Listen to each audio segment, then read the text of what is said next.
We were with just that, debating what intro music we should have had coming in, something to make it fun so that as everybody's coming in, they get like, ooh, like there's some excitement that's more than us rambling. Anyway, sorry. I'm going to derail no, shit a lot today just so everybody knows, like, that's just what my role is. So go ahead, Heather. absolutely. And so for anybody who registered before Friday, you were probably expecting to see Jennifer here with me, but instead I have Brent Satoris. And so first, welcome to today's webinar. If you're joining us live, it's not Wednesday, but here we are on a Tuesday. And I am super excited to talk lead gen. We put this deck together in record time, recognizing that most brands out there are struggling with lead gen. So Well, Brent, it's it's something yeah, it's something we kind of talk about like all the time between ourselves anyway, right? One of the big things that we're constantly doing. Yes, we are an advertiser, but the point is we're constantly looking at how we can advertise. We're constantly looking at how we can get leads, and we're constantly talking to clients who are looking to get leads. And we know that there's like a good mix of people in here, right? There's people that are like, I've never done advertising before. And I hear that all the time lately. People are like, hey, traffic's low. I'm not seeing the normal leads that I'm getting. Really need to find a way to get more business. I need to get more, activity, more traffic, et cetera, et cetera. And, that's something we definitely respect and wanted to come with some information that would give you a great starting point. The other thing we really wanted to do is we know that there's some people in here that might be doing some aspects of lead gen, but maybe there's some ideas that we can give you on how to take one campaign into a multi-touch campaign or how to just kind of amplify what you're doing. And definitely there's probably going to be a few experts in here that are just wanting to see what other people are doing. And we hope that you get some reminders and maybe a twist on some information from us as well. But we're definitely excited to talk a little bit about, how you can do better with your lead gen. So I'll get out of the way. Heather, go ahead. no, I love it. I love it. So let's look at some of the ways that expert brands are doing lead gen. But first, a little bit of housekeeping. You guys are used to this. Get comfy, use the chat. Let us know where you're coming in from today. If you need closed captioning, it's a little CC in the top right. Give that a click. We are taking questions at the end. So use the Q&A tab for those. We're going to have a breakout room. I'm going to talk about that in a second. And as you know, post-webinar survey helps us know what's working, how we can make them a little bit better. So stick around for that survey. And with that, let's talk about who we are. We're your lead gen team. If you haven't met us on a recent webinar, I'm Heather. I oversee the marketing team here. And I have 20 years of marketing experience. I put this number out there today, and it does show my age a little bit, but I'm super excited to bring my expertise to you all here. And I've been running lead gen efforts here at SEJ for 3 years. So yeah, a little bit about Nice. me. Brent, what about you? Yeah, and I just have to say, like, Heather's one of my go-tos. Like when I'm doing campaigns and I need somebody to like vet it, or I need somebody to sanity test, or to like take it to the next level, Heather's definitely my go-to internally. So super happy to join you. It's really Heather's webinar. It's just that I can't help the opportunity to jump in and interrupt and throw some ideas around. I've been marketing for about 20 years myself. I'm one of the co-owners of Search Engine Journal, and so I really always get excited about strategy. I've always been a huge fan of storytelling. I've always said, marketing is storytelling, right? It's being present where people are looking for information, solving problems. And I think more than ever, that's what's important today. And so I'm just happy to share some thoughts around that. And I'm going to be focusing a lot on like, are you storytelling? Are you being a part of your user's journey? And I'll tell you to flip that back around. I leveraged Brent a lot for this presentation. It was definitely a joint project. So we also, you see Jessica Cromwell on this screen. And as I mentioned, we're going to have a breakout room today. Jess is going to be in there showcasing some of our lead gen products. First and foremost, this is not a sales webinar, but if it's great for anybody looking to attract SEO professionals or marketing ICP leads, or if you're just somebody who is in marketing and sales and looking how you can, take your products to the next level, maybe get some ideas. She's going to go through some webinars in there. So get an idea of how we do it. Yeah, absolutely. I love These are seeing all your all of hard these questions, people. too. Yeah, absolutely. They take all of your hard questions to her. I love seeing where everybody is coming in from. I am bound and determined to get other people from West Virginia on these webinars. But Good for luck. today, we are SEJ. If you don't know us, we disseminate search news and insights so you can develop better campaigns. That's what we're all about. If you aren't subscribed, give it a little camera click and subscribe now. So You came here to hear about running successful lead gen campaigns. We're going to show it from our perspective as a publisher, somebody who, like Brent says, we're delivering quality leads to our sponsors each and every day. It's what we do. It's why we come to work. There's a lot of places that we're going to breeze over today. So use the chat to let us know what's most important to you from a learning perspective, because we're going to do more of these. This is kind of like the first of an installment. So let us know what you want to see. All right, so use the chat. Let us know, are you using personas and or customer journeys? Are you using both, neither? And what is a customer? If I can, I'm going to jump right in on this because like one of the things is you're going to notice we're going to get into some like kind of more depth, you know, a little bit later, not super far later. But the first thing I think is really important is that like there is definitely a shift happening in how people, you know, go through their user journeys online. We are seeing, you know, that across the board, right? I hear it from everyone, but it's very obvious. And we talk about a lot about like the helpful content update in 2022 from Google, and that being the shift of like, is your content really helpful? But if we go back, you go way back, there gets to a point where, you know, you start seeing updates with Penguin, Panda, and everything from there on, where it's like, look, the general idea is that we don't want your crap content. We want you to take a little bit more thought, put a little bit more energy into really understanding who your audience is and what they're doing. We want your websites to move fast, right? We want you to be authoritative. We get into the EEIT, right? We want these things that are supposed to make our users feel confident that we have the answer for them, right? And so customer journeys are more important now than ever, because what really has shifted with LLMs is the ability for users to get an experience that satisfies them deeper than what the traditional route was for them, whether it was search or not. There's just, you know, content being gamed, reviews feeling, you know, not as deep as they need to be. You know, your customers going through a journey, and everything that leads to success in SGE, today in search, tomorrow in AI overviews, everything comes down to, do you understand the full journey that your customer is going through? And do you have an ability to be valuable to them during that journey? And that is what's going to lead you to success. And I know that's kind of cliche and it might be something you've heard 100 times, but it's time now to really take that to heart and start thinking about what it means for you. You know, Heather, you always have good examples. What's a good, like, what is a customer journey when we talk about it like that? So when we talk, I mean, like in its most basic form, it's the path that your audience takes to conversion. I mean, thinking about it in like very simple forms, right? It's walking in their shoes, looking at their pain points, like you just talked about. And so it's really about generating quality content.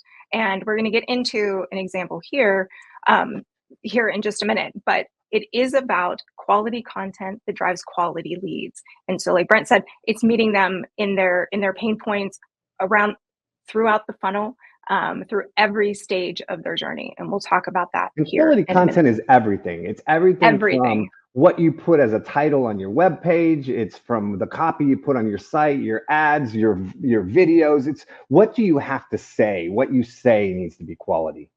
Absolutely. And even everything that your sales team, you know, puts out there, that's quality content. And so we're going to talk about, you know, when that lead comes in, what happens then. So let's talk about how to create content that converts, right? Because that's the big thing. Has your team done research? What research have you done? Market research, persona research, competitors, allies, or are you like most brands that are focusing on the bottom of the funnel, the lead gen pieces, the pieces that you can attribute, you can track? Yeah, we are learning which emojis are favorites, huh? Their journey starts with understanding them, and developing personas, multiple personas. You heard me right, multiples of them. And each of your personas can carry different weight, right? You might have one persona you're spending 60% of your time and your resources and your budget on, and maybe another one you're spending 30% and another one 10. So they're not equally weighted, just to put out there.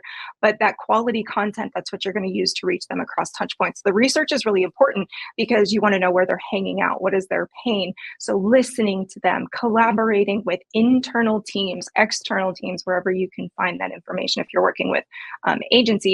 But really putting yourself in their shoes. What are they looking for? And does your content and touch points make sense? Yeah, and I would further elaborate, like really honestly putting yourself through the process, right? If you're somebody like, hey, I sell insurance, right? And I'm in a, automobile insurance. Like, what is that person going through? Are they buying an extra vehicle and they need to add to it? Are they, just got married, so they're combining accounts? Like, really thinking that through and then going through the full process, searching it, looking at what the results are, looking at what your competitors are. Sometimes it's a mashup site. A lot of restaurants, local companies will see, like, when they search, it might be Yelp. Well, take some time and then get yourself ranked well in that Yelp page, right? It's about really just being where your users are as they're going through the journey. And another thing is, like, you're looking to resolve problems a lot of times, especially when you're getting into competitiveness, right? So look at support forums as well. Go look at what people are saying in reviews. You can use LLMs. Go download 1,000 reviews into a PDF, throw it up in ChatGPT, say, what is every reviewer here saying that's a problem that they want resolved? And you can kind of identify pain points where you can be a part of that process and help resolve those pain points. So definitely be creative in figuring out and looking at how people are going through this journey. Absolutely. So, I mean, to that point, some of the other pieces that you're going to do, and we're not going to really get like too deep into these, but you're going to look at testing, measuring, tweaking, optimizing, right? And then rinse, repeat. You don't have to do them in this exact order, but that research piece comes first, right? And you're looking at, the research that goes into what you want to test and make sure you're measuring, or you're not going to know what's working, what you're testing. So we're going to dive into these pieces, but yeah, great overview. And Ben says platforms don't know what your audience actually need in a specific way. That's your job to know. That's exactly right, Ben. Exactly right. So ask yourself, what type of leads are you getting from your funnel? And then look at how much focus and effort are you currently putting into their journey, right? Sure, you're going to have some leads that are going to convert on one piece of content, that bottom of the piece, that bottom of the funnel. But you have to prepare for those who don't, which is why you need an always on strategy. And it means creating pieces that don't drive leads. And that can be difficult to track, and it can be really difficult to get budget for. And it's a question we answer a lot in webinars, but those are the pieces that can matter. So Brent, People you talk a asked. lot. Yeah, people talk a lot about the bottom of the funnel, but I'll be honest, there are industries where the bottom of the funnel does not convert. Like, and I'll give you a great example. When I started in this whole industry 20 years ago, I was in assisted living. I worked for a large assisted living, platform, and I did 100 different websites in assisted living. Nobody goes and searches for where can I put my mom, right? It's just not what they do, right? They search for how do I install a metal, a rail in a shower? How do I put a ramp in my garage? How do I politely take my father's keys away? There are problems before somebody gets to problem resolution, which is very important for you to be involved in. So it's really important to understand each one of these phases when you're creating content, right? And you can look at the content types, like what type of content they are, but there is a sense of awareness. Maybe you have a new product. Maybe you don't know. We get a lot of advertisers who will say, look, we have an amazing tool. We were at the conferences. We hear from people, hey, this is the best tool I've ever used. But people don't know that it's an SEO tool. They think it's a data research tool. So they just need to make people aware that, hey, this is an SEO tool. And so sometimes they'll work with us to change the narrative and so forth. Then you get into the consideration, right? Where are they at in that? They're now looking at what features. Do you have the features I need? Do you have the things that I want? Who are the competitors that I can look at? And then they go into the conversion where they're starting to look at what's those money things, right? Like, I want to know that it actually solves my problem, that they have good customer service, that the price points are good. And that's when you get into your product review pages and stuff. And then you have, like, after you have the customer, you want to retain them. So each one of these has an importance. Each one of these has a part. And by tying them together, you start to field a funnel that actually satisfies the full user journey, right? And again, I'm going to keep reiterating, if anything you take away from this is you need a full user journey today. They are really looking at whether you can solve it. Even with like SGE and AI overviews, they're no longer answering just the one question. If you look at the answers you get, they take the one question, they automatically answer the other four that are related to it, giving you 5 answers on many times on a single question, because they're trying to say, we can solve all of your questions in one experience. So knowing that and where it's going, definitely pay attention to where you're at in that process and what content delivers that for your audience the most. Exactly. And that's why we're here, because of these shifts and getting you all information that helps you drive those leads. So here, just quick snapshot. We're not going to spend too much time on here, but these are the content types that we played with to reach you, to get you in this seat over about a 3-week period. We ended up driving about 1,000 total registrations over that time period. And, we did everything from top of the funnel down. Blog posts, which were, super, just meant for awareness, right? They get picked up in organic, all the way down through emails, which drive, those leads. And so retargeting to stay top of mind. And now here we are. So how do you choose the right channels? Because this is the burning question at every marketer's mind, right? How do I get the most bang for my buck? How do I make sure I'm not wasting time and resources? And so as part of that, building out that journey, you need to understand how they move through life. Your persona is not based on just like company size and, their title. It's how they move. If you were local, billboards, you could be looking at billboards. It wasn't in that content list. I said it wasn't comprehensive, but billboards could be that awareness piece. And if you're a niche publication, or advertising with a niche publication, if you're looking for leads that are in a very specific industry, right? So research is that most important part, and then you can learn up front. That doesn't necessarily mean less testing. And the one thing I want to talk about, because we do talk a lot about here, is don't get bogged down in testing. Like, don't wait for perfection. Don't let perfection, overtake your execution. So, research, where are they? What do they need? What are they looking for when they're there? Respect their time and space there, right?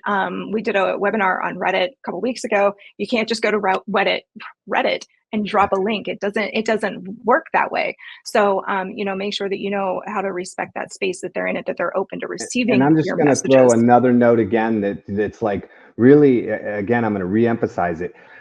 Don't think about like, okay, well, where is my target audience? Don't think about like, okay, what am I going to do? How am I going to do it? Think about it like saying, hey, I'm going to go do this. And then I'm just going to take note as to what I'm seeing.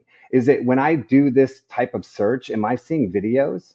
Well, then videos might be what solves that user journey. Again, Google and all the other platforms, they're refining their experience to solve that experience, right? So when you see videos, when you see comparisons, when you see bullets, when you see products themselves, that gives you an idea of what people are seeing and what that ICP might look like. So just put yourself in a position. I have an older son, and he's old enough that I'll tell him to go search for something and I'll just watch him and see how he, so there's lots of ways to do that.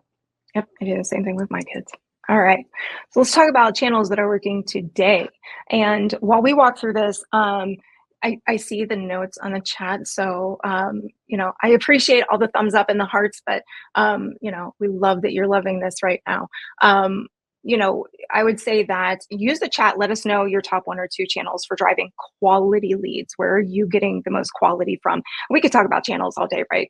But it comes down to the quality of content that you're putting out there, assuming that you've done your research, you've defined your audiences, and you're ready to put the content in front of them. These channels are working, and you might look at some of these and go, well, these are the same channels that have been around for a while. And yeah, absolutely. You are absolutely right. And as you mentioned earlier, a billboard, I still know the amount of people that are still on forums today. Like, forums were dead 20 years ago, but I'm telling you what, like, there are Friendster turned into an Asian gaming like forum. Like, there are forums all over that are successful. What are the databases? Well, I can't even remember what they're called. Directories are still working, right? These things work. It's just, are they working for your audience? Like, is that where your audience is at, right? So I love it though, because as a Redditor, every time people talk about emojis, I know there's like 5 people here are like, this is my life's desire to sit here and click these now 500,000 times, right? It's just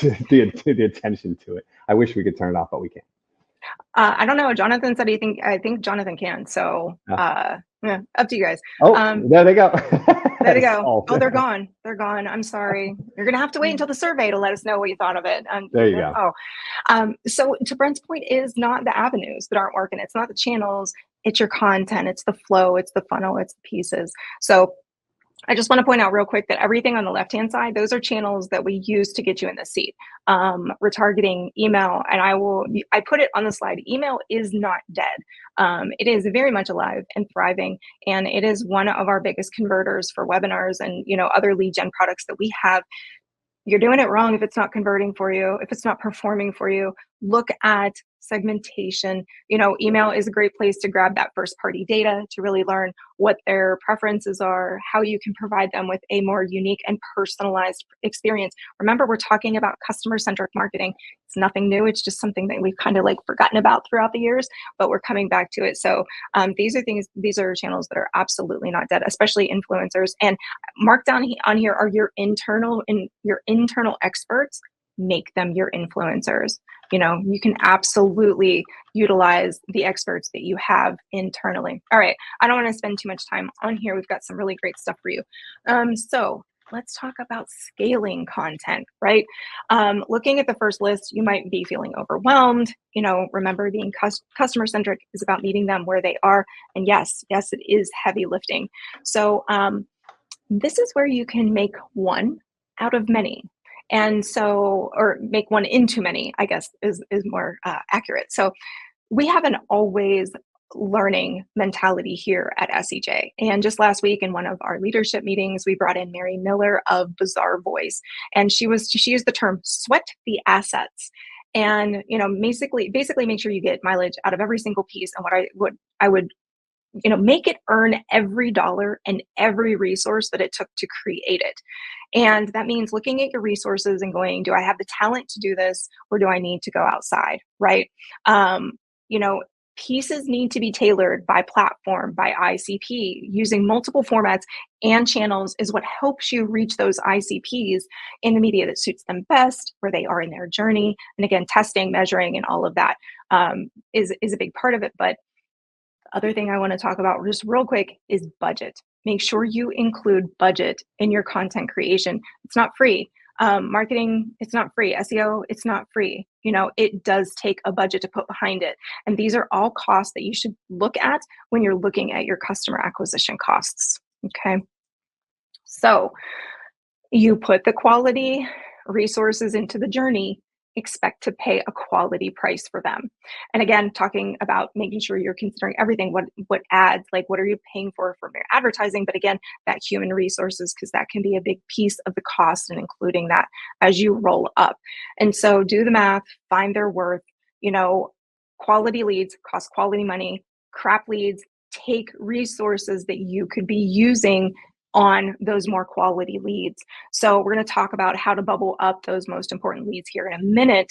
But maybe throw in the chat, thumbs up, thumbs down, give it a shrug if you don't know. But do you know your CPL, like your target CPL? And these may vary by channel and definitely by persona. And the one thing that we want to get across to leadership, or if you're a marketing manager out there and you need to take this to leadership, say, hey, SEJ said we're going to have to pay for leads. But surprisingly, a higher CPL should mean a higher quality lead, but a lower overall cost per acquisition. And that's the thing, right? So you're paying for leads no matter what. Yeah. It's really important to understand that. People always are like, well, I didn't pay for it, but you spent 3 hours. Your time has value, your people's time has value, the tools you use. There's so many hidden costs that really have to be factored into all of this, because you genuinely, at the end of the day, you don't have enough time to do everything, right? So you have to figure out what really works for you, and you have to expect that you're going to pay in one way or another. So you need to calculate out all of those things. How much is your time worth? How much is each one of these things? And sometimes it's cheaper. For instance, if you have somebody who's like going to write a full article, right? You might have them say, I'm going to have you do the research, I'm going to have you write it, I'm going to have you do the images. Well, research is a different mindset than, say, editorial, right? You might want to segment that off. Research is also typically a little bit of a cheaper task, because somebody's just going and gathering data and doesn't take the creativity or the editorialness of it, right? And then you have your editorial, team who does something different. So splitting things up and finding out where the real cost and the value is, including external, partners and stuff like that, it's all extremely important. Yeah, absolutely. Okay, so let's keep going. So One of the mistakes that we see a lot of brands making over and over is thinking that a one-off piece of content is going to drive their leads. And that's just not the case, right? And that's what we're talking about today. So this is an example of an always-on advertising strategy that we developed with one of our sponsors. They're B2B SaaS, they're an analytics platform, and they've been advertising with us since 2022. And you'll notice I said we developed it with our sponsors. And what you don't see here are all of the strategy sessions that we had with the sponsor to help them craft their content to follow the customer journey. And so we know what works with our audience. And like we talk about, we're going to talk about leveraging outside resources here in a minute, if you are working with a lean team. But offers in here ranged from downloadable PDFs to free demos, and even some brand focused pieces in that awareness stage. And like I said, they've been advertising with us for almost 3 years. And even though that's the case, they recognize that we have new readers, or maybe they have a new product, or maybe they're just trying to, change their brand image, whatever that might be. They're working with us to target the readers in the stage that they're in, and so work them down that funnel. And it's one of our favorite accounts to work on. So let's talk about, how do you assess what's working? All right. We talked about They're just researching. talking about this in the chat. Go ahead. Yeah, I love this. I'm seeing all these questions and I'm like, I'm trying to ignore them, but there's some really like good stuff in there, right? So we're going to get to it, I promise. So we have talked about research and building personas and the journeys, how it takes quality content to drive the leads, how you need budget, don't forget, and how to expectations that you're going to be paying for these leads. After looking at what goes into it, how's everybody feeling out there? You doing okay? This is where we're going to assess what's working. The immediate answer here is tracking. That's what's going to tell us what's working. But keep in mind that some of these tactics, especially the higher funnel ones, can take time to see results. And they are absolutely impacting some of those lower funnel pieces. Be patient and be tenacious. So, ask yourself, how are you trending on your KPIs? Is your CPL coming in or under your target cost per lead that you're willing to pay, right? Because it's all about ROI and we don't want to pay too much. So when we say quality leads, it still has to be within your budget. And so one of the things is, are you seeing an increase in organic searches? And we're going to dive a little bit more into that. But well, one of the things, before you go diving too Yep. much into anything else, I think it's important. Like, this always is a struggle for me because I always get data that I can't use, and it drives me nuts, right? And so, like, I always go and I say, hey, what do I want to know? But I think it's really important to understand, again, with your user journey, what is meaningful to you, right? Like, what information, if you heard it, you would do something different, right? And that's what's really important here. And if you're working for yourself, or you happen to be the CEO or something and you're involved in this, then definitely thinking about what stats and data would allow you to do something differently, what KPIs would allow you to tell a story to your partners so that they can do something differently for you. And if you work for somebody and you're like a marketing manager, I would definitely understand what your decision makers and your leadership's KPIs are, because half of your challenge in life is going to be, explaining to people the work that you're doing. And so knowing what they care about is also a great way for you to kind of make your life a little easier with the reporting you're doing. But, definitely look at what can be beneficial to you. And using UTM tagging, like, I mean, when I see that, I'm like, duh, right? Of course you're going to track things, but there's a depth to it. Are you doing scroll depth? Are you doing multi-touch tracking? There's a lot of ways to kind of get into tracking that's deeper. Just throwing a UTM on and just having analytics, honestly, it really isn't super helpful. It gives you very, very, very broad data, but there are a ton of guides. There are a ton of solutions out there that allow you to get really in depth with your tracking, that it starts to tell a story for you. Even when you're talking about, I have an 8-month sales cycle. Well, there's a way to track that through data and attribution that can help you start to determine what that story is. Absolutely. I love it. Jason says data is the key to success. 100%, Jason, for sure. And so, yeah, and we're going to talk about lead scoring here in a minute. So I'm not going to spend too much time on that. But that's where we can, you can also look at performance here and are your channels working? So metrics to track. with all of these shifts, you should shift your mindset and what you're measuring. Since a lot of the content that you're going to be creating is top or mid of the funnel, they might not have forms attached, right?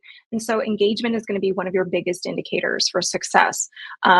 If you send them to a blog post, did they stay or did they just straight bounce? Alexander, the UTM tracking, Jonathan just put a link up there.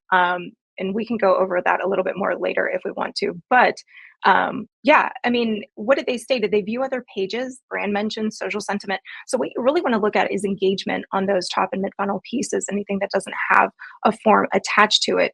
Brand mentions, referral traffic. When you launch campaigns, are you seeing increases in these, right? You're looking for loyalty and retention. Cost per lead, like we talked about, all of those costs that roll up into what is your customer acquisition cost. And then of course you have your standard metrics, like, if you're sending an email, you've got opens and clicks. If you're doing advertising, you're looking, at impressions, depending on what type of ad you're looking for, right? So it just depends, but mostly, with the shift, and if you're looking at those higher funnel pieces, you're gonna be looking at engagement. It's gonna be one of your biggest indicators. And that's tough to tell leadership sometimes. So we're going to move into leads have come in. What do you do with them now? So we have, reviewed this deck a couple times. And one of the things that Brent said, I think it was yesterday, it was one of my favorites, is no leads or no follow-up equals no leads. And that could not be truer. So when you're working with somebody, when you're doing ads and those leads are knocking at your door, this is probably one of the most important pieces that you can have ready. Your effort, your sweat, maybe there were a little bit of tears, I don't know. But, these journeys have brought these people, hopefully qualified people, to your door. Now it's up to you to follow through, to nurture them. And so these are some of the biggest things that we see that you can have ready for when they come in, right? So have your technology stack up, have it ready to go. Don't wait. Don't be putting emails in there last minute. Don't be setting up automations the night before it goes live. Make it part of your planning process. Have it ready ahead of time. Lead scoring, set it up. Are you looking for, what's your ICP? You're looking at company size. Where's their geography? Have it ready to go so that when the leads come in, hopefully, if you have a CRM or a CDP, it can put those leads to the right, automatically assign is the word I was looking for, assign those leads to the right salesperson and make sure that there's not much lag between when they come in and when you are delivering on that next piece. Yeah, and this totally ties back to user journey when we were talking about put yourself through the full user journey. The user journey doesn't end when they send an email to your company, right? There's another part, a next part, right? Like the part that comes after that where you respond and you talk to them and you understand what is valuable so that you get the right kind of client in, right? You're getting the right kind of leads to phone calls, you're getting the right package recommended, you're giving them the right information to make sure they expand their use of the product so that they don't stop using it, right? There's a full user journey. Don't stop at when you get, the campaign launched. Keep going. Absolutely. Absolutely. Last one on here is meeting with your team regularly. That's whether they're internal or external. And what you're looking at here is you just launched this campaign and sales is your first point of defense, right? They know what's happening. They're listening to the people on the other end of the phone. So, absolutely take time during campaigns to meet with your team. What are they hearing on the other side? Are you actually driving the quality? And that messaging can help you, testing different messaging throughout the campaign or whatever that might look like, right? So immediately know you have to stop doing these things. We've talked about a lot of the things that you're doing, you need to do, but these are the things that you need to stop doing. So your leads are not all the same. Marketing, there's nothing about marketing that's a one size fits all. You can templatize things, but I mean, for real, like if we want to get down to it, success is personalization. It's giving them what they want. That's exactly what we're talking about. It's not a one size fits all approach. A one-off piece is not going to be a campaign, and stop expecting one nurture and one automation to serve all, because it won't. All right. We have 2 more slides. And then we're going to do a recap and open the Q&A. We got 6 minutes. We got this, Brent. Okay. So we wanted to close out for those of you who are working with vendors, or maybe you're a lean team. We've convinced you, I need to go get some resources. Whether you're working with an agency, if you're an agency out there providing services listening today, or maybe you're working with a publisher, how you work together can absolutely impact your lead gen success. And so, what you're looking for is partnership.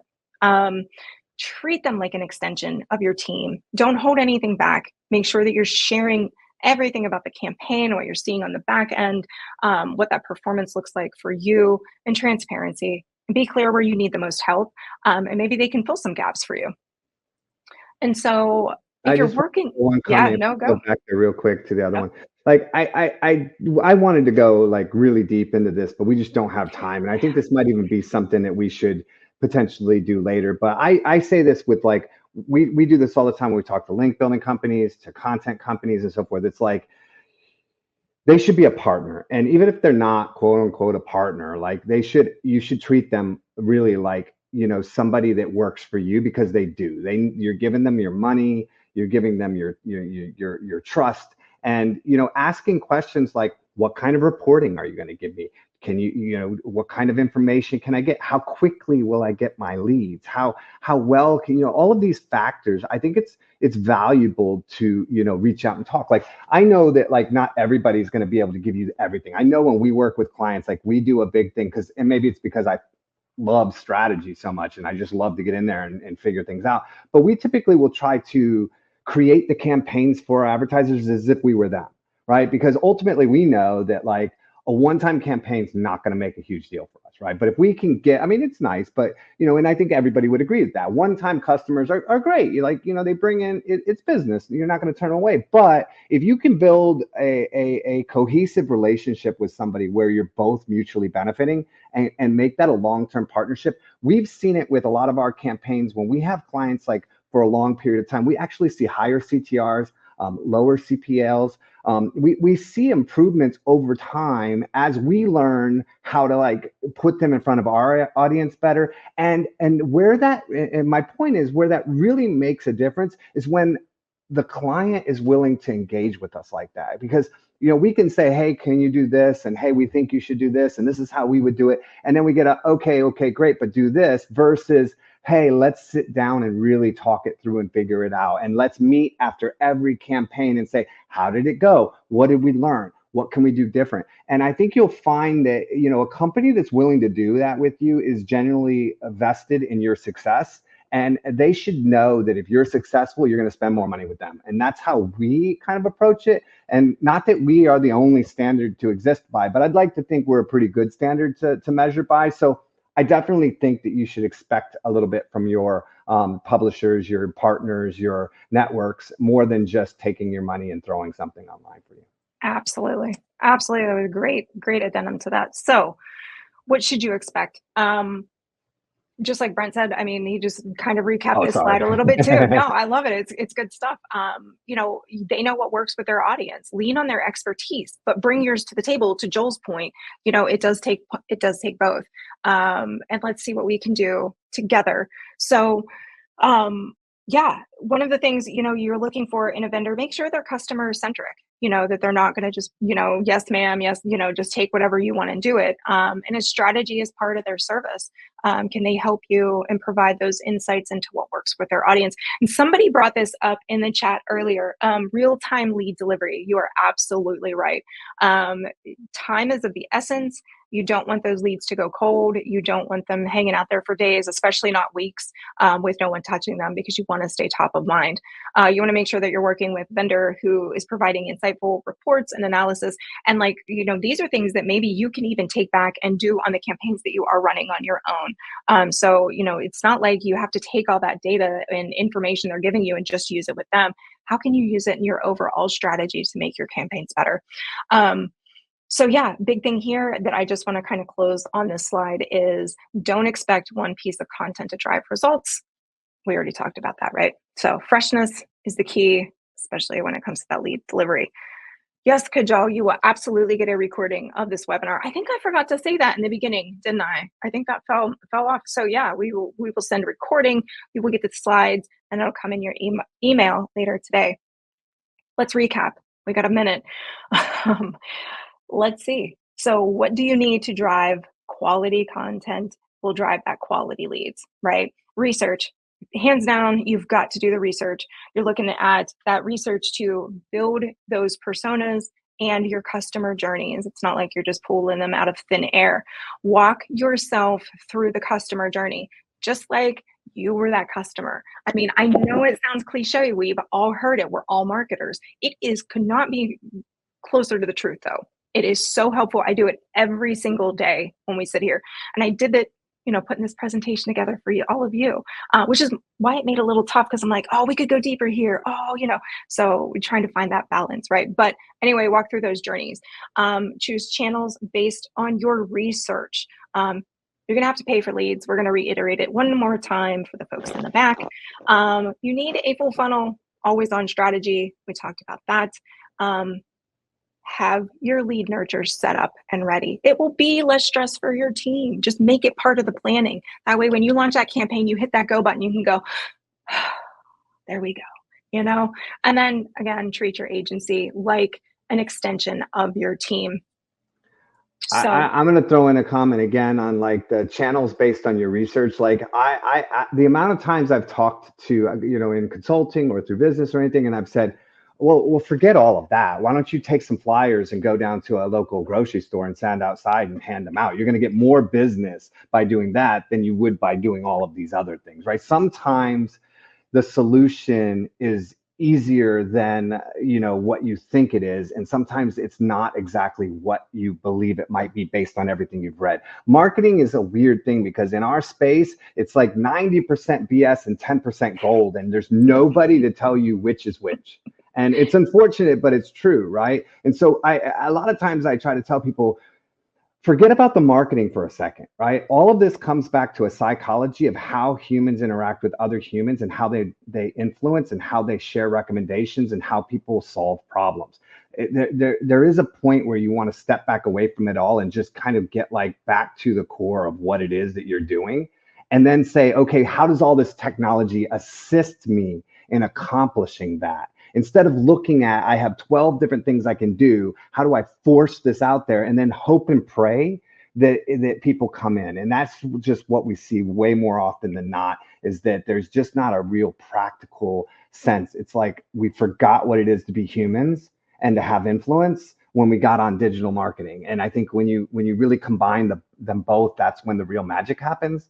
So again, I would just say, get holistic with it and step back. And I'll shut up, but I do want to give a plug for Jessica because I know she's going to be in the breakout room. She's going to be walking through the webinars. It's not like hey, can we sell you a webinar? It's, we really are happy with the process, and we've gotten so much feedback, and the amount of like registrations and leads that we're able to deliver from our webinars has really been impactful. It's why I kind of stopped doing conferences and started doing my own webinars, because it just worked so much better.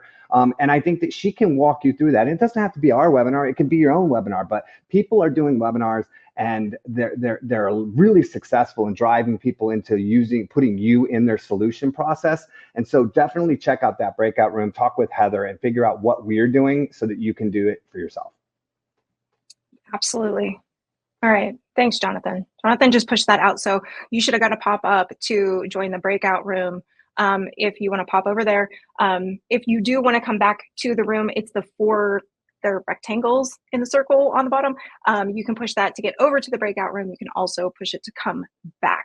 All right. Q&A. Yay. Q&A. All right. Let's close this bad boy. So you could throw them in the chat too. Happy to answer any of your questions. I am going to tell you that like really, really refined, questions might be hard to like spend a lot of time on. So we'll kind of maybe answer them more conceptually so that everybody gets value from them. But definitely, if you've got questions, throw them in, and let's see what we got. Let's see. All right. So I'm trying to look through some of the ones.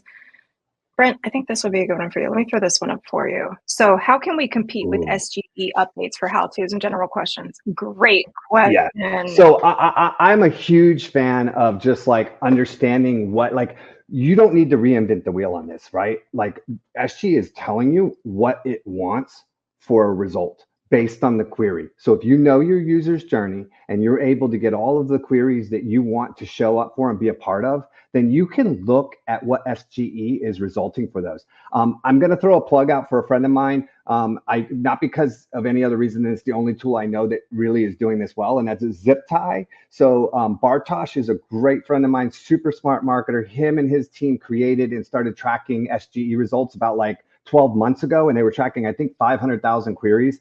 And so what I love about looking at the reports that I get from his is that you can see the results, even where it's not like public yet, or it's still like unclicked. And you can kind of see what are those results. If you search a query and you see that how-tos are present, and you see that question and answers are present, you will see in all of the different carousels, what are the questions they're answering, right? They're looking for cohesive answers to queries so that they can solve the query, not looking to solve the individual question you have, but to solve your whole experience in one result. So that first question is going to answer 2 or 3 questions, and it will say, what's an additional question, just like the recommendations and what's next, right? So it will tell you what it believes are related questions. If you simply look at what's being delivered and then mimic that and match that and kind of answer that query in the way that you're seeing, then you have a much better chance at showing up and starting to be a part of that journey. Absolutely. I was trying to answer Deborah. She said the window came up, the join button was grayed out. So Deborah, if you can try again, but honestly, it might be full. Sometimes there's a limit to the number of people that we can have in the breakout room. So try again, I would say. And click the little button at the bottom, the 4 squares, it says breakout room. You should see a join button in the top, and maybe that will work. It might have been grayed out on that first pop-up, but if you open it up from the bottom, you should be able to join. I'm going to take this question from William. So how do you get buy-in from stakeholders hesitant to spend money on comprehensive lead gen strategies? Number one, show them this deck. I would say let's start there. But no, I mean, for real, like one of the things that we talked about when we talk about this, we hear this question a lot on webinars, and it's a matter of walking them through the journey. Tell them what you're doing, but then have them walk through it themselves. And it doesn't even have to be with your product.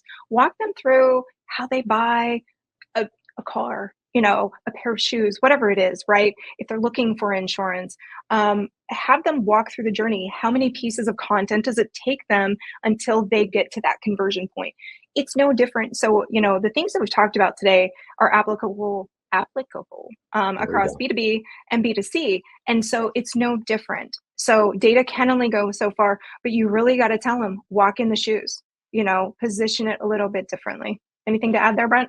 I do, and it's something I'm gonna constantly recommend this, but I highly suggest everybody read a book called Contagious by Jonah Such a Berger. good book. It talks about triggers. It talks about how we share information, why we share information, and how you can set yourself up to not be removed from the story that people are telling when they're talking about you. And how to be a part of those stories. But another book he writes is called The Catalyst, which talks about, convincing people. What I would say in this situation is if you have a situation where you have a stakeholder who's hesitant, you're not going to yes past their no, right? It doesn't matter how much data you give them. You need to take a step back and you need to be curious at that point. When that happens, you need to start asking why. What is it that's making you apprehensive? What would you like to see different? How could we make this to where you'd be happy? If you did this different, what would you do? Because there's something in there that the conversation has not resolved, right? That you haven't touched on, that is why they're saying no. And they might not be telling you in the proper way what that no is. And so you're thinking they don't have enough information to make this decision, when truthfully, they have a very solid reason for saying no. And you need to get that reason out so that you can address it. The best scenario is when you get them to say yes to their own no, right? You get them to come out of that no and into a yes on their own. And then that is their idea, and they will embrace it and they will stick with it and they will support it. So I would really look at getting curious at that point and focus on understanding their point of view. Absolutely. Okay, looking for the next question. I know I saw one in here.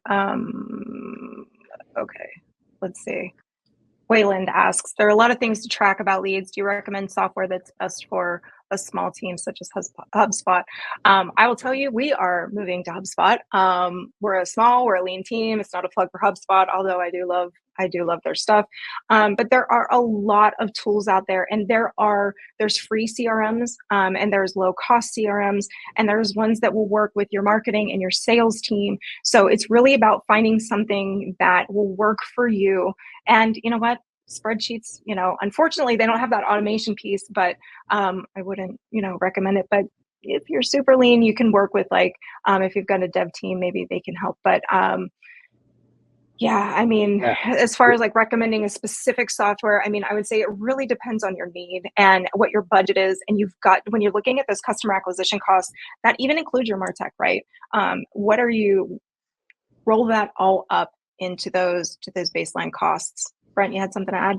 Yeah, I was just going to say that most tool sets start with one product they do really, really well, and then they expand the rest of the products out to make it a suite, right? So if you know what I want customized reporting, if I want to have more data points, if I want to have a way of exporting things and having a connection to my other apps, right?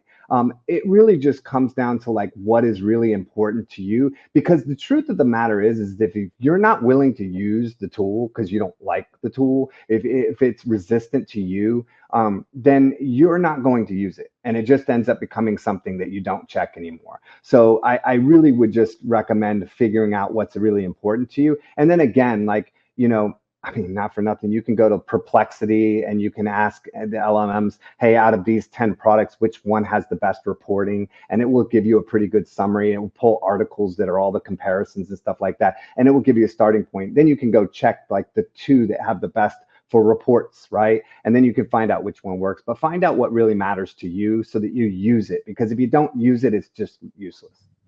No. So you kind of just walk them through a little journey about how to find the best CRM for them. I like that. That was great. All right, Jason. So what is the right balance of content creation between top, middle, bottom, and you're talking B2B? So I had a stat in the first deck that we did here that I saw on LinkedIn. It was a good article. And what she said is that 95% of your content, and whether this is true for you or not, everybody's going to be different, but they said that 95% of your content is the top and middle, that the only 5% of your content is that bottom of the funnel, that conversion content. And yet that's where everybody's spending all their time and attention, is on that 5%, but you've got 95% of content that it's going to take to convert them. So the right balance is what works for you and for your audience, of course, but your top and middle are going to absolutely be heavier, which is why you see the funnel. The funnel isn't like this just because the leads drop down in there, but it's also because you got to do a little bit of work on that top piece of it. And it will shift. Depending on where you're going to find out that people, you're going to say, I want people to know who we are in this industry. At a certain point, they're going to know who you are in this industry, right? And you don't want to stop doing top of funnel for awareness at that point. But where does awareness fit into it at the moment, right? Do you feel really good that you have a product that can perform when it gets to the middle of the funnel, but people just don't know who you are? Then awareness needs more effort at that point. If you're like, hey, our features are not that different, right? When you get into insurance companies, there's not a whole lot of difference, right? So you need more tools, and that's where you see a lot of comparison tools, a lot of let me put the data in. It's not so much about awareness, it's more about what is the meat of the separation between the products. And that's when you get into a lot of those kind of different areas. Bottom of the funnel is just at that point they're buying. So you need to make sure that they're happy with your product, that they're going to be a user that's going to use your product, and at that point it's a little different. So that is going to change, right? If in the end, it's going to come down to where you're finding the biggest hang up, where are people dropping off the most. Sorry, I wasn't rushing you. I just pushed the button a little early. No, I don't feel rushed anyway. I kind of talk till I feel like talking anyway. Fair. So question from Joel. Do you put multiple CTAs on early awareness assets, such as raise your hand if you want to get more conversions, get in touch? So, I'm always hesitant to tell you to put multiple conversions on any piece of asset, right? Because you want it to do something, specific. But at the same time, yes, I think that is the appropriate time, the more appropriate time to use multiple CTAs. You definitely don't want to do that on a lead gen form, right? You've got a form. There should not be any navigation, no footer, no other links that they can like navigate away from that page. You want them to do the one thing is fill that form, right? So we're talking, top of the funnel, middle of the funnel. Yeah, you can absolutely include more CTAs. And we have one of our sponsor. It's funny, they test this in emails and they'll put different offers in and see where they get hooked. So it can work. I would just say test it, measure it, see what's working. So Yeah, I'd also find out again, user journey. Is there multiple touch points for that audience, right? What are they going to appreciate? What are they not going to appreciate? I mean, it used to drive me nuts when you see some of the sales stuff like buy now, you're gonna get 5 free knives, the fourth knife is free, the fifth knife is free, you're gonna get this, you're gonna get this. But the reality is that for that audience, it really works. Like that, if you were to not do that, you're not going to see the sale, right? There's something that I love from this guy who does the perfect webinar, and I'm not in love. It's not my style because it's selling a product. But one of the things he says is that people don't pay attention to everything that you've said, right? So they really think about the value of what you said as the last thing you offered. So if you're offering multiple things, you want to stack them, you want to repeat it, you want to say, and that's where you get there. You're not only going to get this knife, you're going to get a free knife. You're going to get a third knife. You're going to get a cleaner. But that stuff works because it's like, as it's stacking, then when you say this price point, they're like, okay, I see all 5 of these things as the value of that price point. Now, we're not selling knives, right? So the point is to understand that this is not a one and done answer. This is more like you have to test, you have to know what your audience, you have to think about it, but like definitely it does work for the right audience. absolutely. I was just like sitting here. I'm like, well, what question are we asking? I don't know. I was kind of like in like guest mode for a moment. I was like, what question's next? So let's see. Question from Claudia. How do you get buy-in from brands to do research? It seems that's always a guessing game or based on data, from someone else, and only are a few willing to invest on this. That is a great question. And I would tell you, show them this deck, walk them through it. But really, here at SEJ, we have Angie. I saw her commenting on a couple of the chats. Actually, I saw her throwing out some really nerdy stats that we love. Angie, I love them. But she is our behavioral analyst, and her job here is literally to do not much else than watch our ICPs. What are they doing? Where are they doing it? What are they consuming? And how can we provide, better X, Y, Z for them? So I do think it's hard to get the buy-in, but Claudia, what you're looking for is education, right? Give them pieces, tell them why it's so important, and show them stats if you've got stats. I would also say, like, you shouldn't tell them that this is a beginning to end research experiment, because it's not, right? What you're saying is, we know a bunch of information, we have a bunch of guidelines, we know the user journey, we know what the problem is, we know where they're at, we know what kind of things they're digesting, right? So what you're really testing is the order of those things. You're testing the variation of those things. You're testing the scope of those things. So if you're telling a brand, I want to do a completely fresh experience, you're definitely going to see probably a little pushback because it feels like the whole thing's an experiment. Where if you tell somebody, hey, we're going to do this because it works, it's already working, we're going to see how our message aligns with that audience, and we're going to make some minor tweaks here and there to improve the funnel. It doesn't sound so crazy anymore. It sounds like common sense, right? So just find out what is not a guessing game there, what is not research, and make that seem more of the framework. So the research seems more like just making the best decision, right? Yeah. And I think some of what we just went over, excuse me, should help Nicole's question. She said that personas were being done, but there was no why behind it. So it sounds like you might need to go back to basics on that research. All right, Brent, we've got like 1 more minute. I know I saw a question in here that I wanted to tackle. It was about email, but I can't find it. All right, so in that case, maybe I made it up. Hey, if we get you to a know? point that there's no more questions, then we've done a good job. Because I talk a lot, and typically for a long time. So, No, it's great. I mean, as a matter of fact, we'll just close it out. We've got one more minute. We'll just, it's just going to be you and I here for a second. So, well, I will say to everyone, like, look, obviously, this presentation is about lead gen from a company that's a publisher who's interested in having people advertise with us. So, I hope that, we were able to, really share information that you can use in any situation. Because our goal was not to come in here and sell. Now, if you have a product that you think would be visible and do well on Search Engine Journal, I can tell you that we would love to talk to you, and we will make a plan, and we will help you out, and we will give you an opportunity to, advertise your product to our audience. And I'm pretty sure that when you see our numbers, you're going to be, pretty happy you had that conversation. But maybe you're not in that place or in that spot. So I'm just hoping that we were able to give you something to really think about. And I know some of it was conceptual, but I'm telling you, like, things are changing really fast. And if we've learned anything from these evolutions, I think about how many people refused to make websites when the internet came out, who refused to do social media. Why would I make an account on social media? I don't want people leaving my website. Trust me, there's a shift that is happening, and there is a reward to people who are being a part of the journey and solving those journeys and really understanding it. It's no longer like, how can I rank for 5,000 keywords? It's, you need 2 or 3 user journeys that you fully understand to such a depth that you can really harness those user journeys to make sure you're the one that's solving that user journey. And if you take nothing else from it, it's that get theoretical, start becoming a scholar, become a researcher, because we're at a phase where the simple solutions are not going to work anymore. I love it. That just summed everything up so nicely. Okay, two things. So there is my LinkedIn. Here is Brent's LinkedIn if you want to stay connected.